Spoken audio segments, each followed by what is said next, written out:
Hi, I'm Devin Willis. And I'm Juliana Wandell, and we're here today to talk to you about Ohm's Law. Ohm's Law is important if you want to know how to build electronics because it's the fundamental relationship that describes how electricity works. It's the most important concept and equation to understand. We can show you what we mean with this simple circuit. Let's say you want to power a small light. Not enough current and the light won't work. With too much current, the circuit's overload and the light blows out.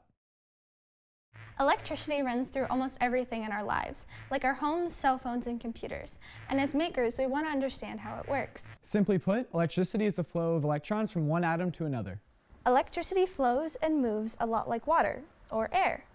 As the electrons flow, they generate a current that can be used to power things. These currents are sort of like currents in the ocean or in a river. Air has currents too, and we can use it to demonstrate how electricity works with this hose. Current is the rate at which charge is flowing.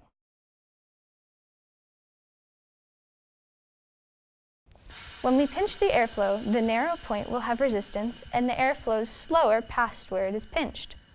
You can see that the strings stop waving. Resistance is a material's tendency to resist the flow of charge. Then there's voltage, which is the difference in charge between 2 points. I know there's a lot of new terms, so let's go over them again. Voltage is the difference in charge between 2 points measured in volts. Current is the rate at which charge is flowing measured in amps. Resistance is a material's tendency to resist the flow of charge measured in ohms. A larger value means more resistance. All of this is a part of Ohm's Law. Ohm's Law states that electrical current is proportional to voltage and that the current through an electrical circuit varies inversely to electrical resistance. Let's look at a 9-volt battery as an example.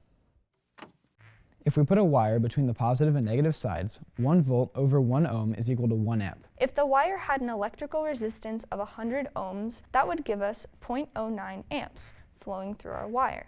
We can demonstrate by trying to power a small light with the 9-volt battery. So we want to power these lights. They need a certain voltage to light up, but have a maximum current they can handle. Anything more and pop goes your light. So we need to add a resistor between the battery and the lights to limit the current. Ohm's Law tells us that voltage is equal to current multiplied by resistance, or rearranging a bit, let's say that we needed to power a 9-volt light bulb with a maximum current of 0.5 amps. Plugging in these values, we have 9 over 0.5, which gives us 18 ohms. Using an 18 ohm resistor, we can power the light safely from the 9-volt battery because the resistor will now reduce the current to approximately 0.5 amps. I'm Devin Willis. And I'm Juliana Wandell, and this has been a brief explanation of Ohm's Law.